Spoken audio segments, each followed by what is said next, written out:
Today is Wednesday, the 24th of April, 2019. I'm Keith Wohr, and welcome to another episode of Homeless in Titusville.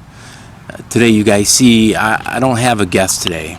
I'm getting ready to go on vacation, see my son in Atlanta, and do some other things, spend some time with the family.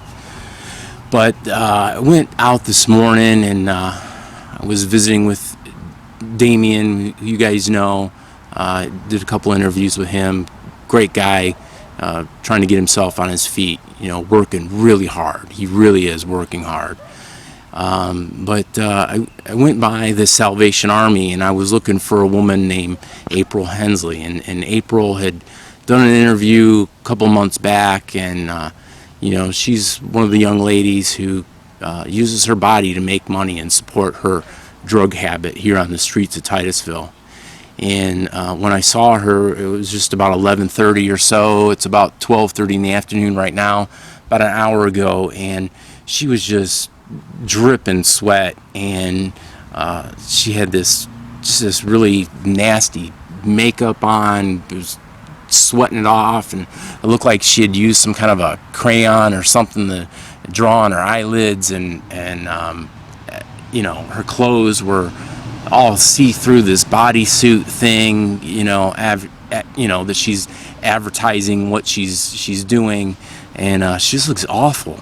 Well, she was telling me a story, well, first of all, she was a little upset with me, and she said, I haven't seen you since I did the interview and stuff, and the truth is that we both kept missing each other.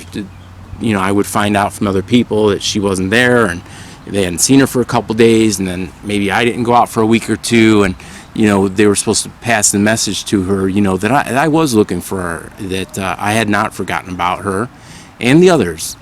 But anyway, she was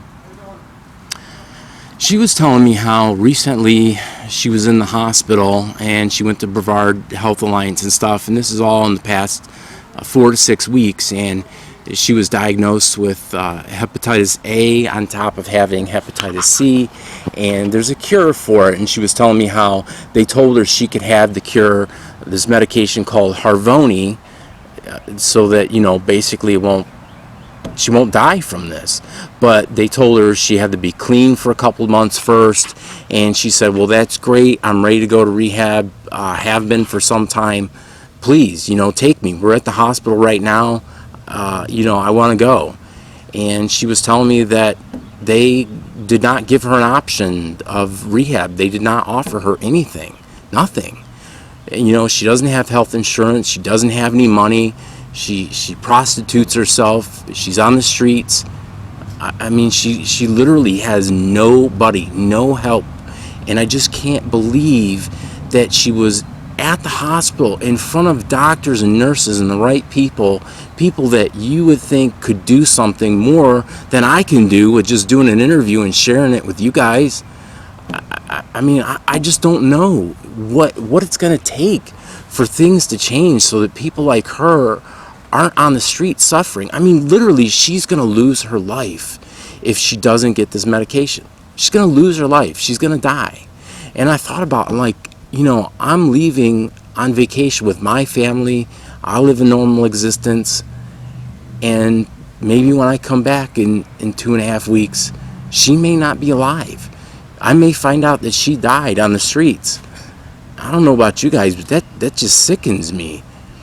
To think we're in the wealthiest country in the world, and we have people like her. She wants the help. I mean, what else could you do? I mean, I totally believe that she wants the help. She went on my show, on a nobody, not that I'm somebody, but she went on my show and she put that out to the world, to everyone, that, she sells her body, she does drugs, and she wants help.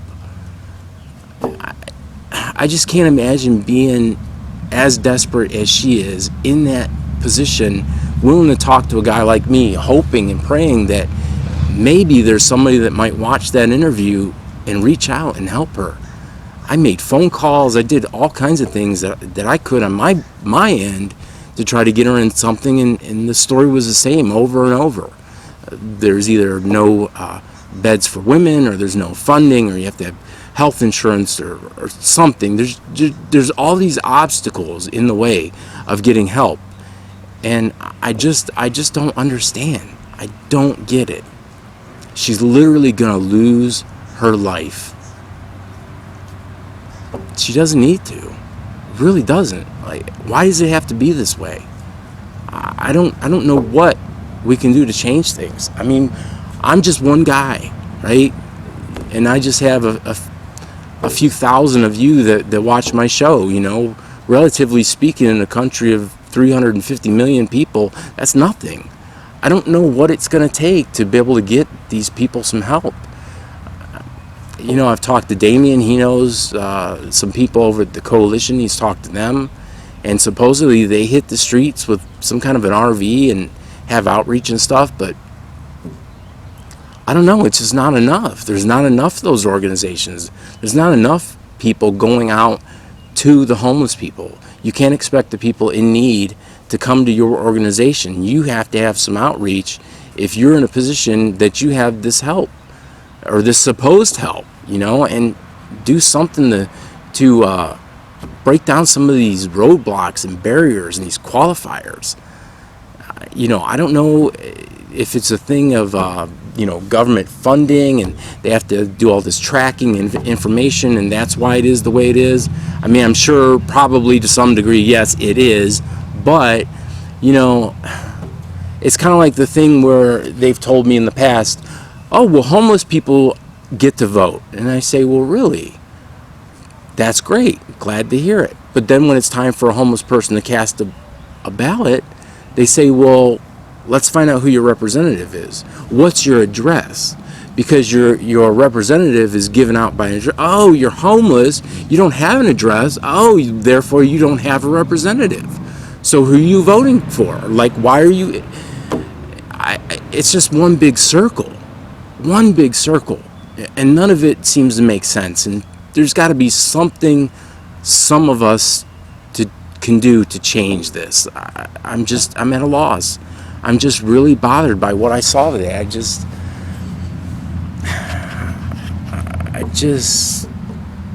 know she's going to die out there on the streets. That's what's going to happen. And I feel powerless to stop it. I don't know how any of you feel. I don't know if you've ever taken the time to talk to some of the homeless or, you know, see for yourself what the conditions are driving around Titusville. But there are some real people in need.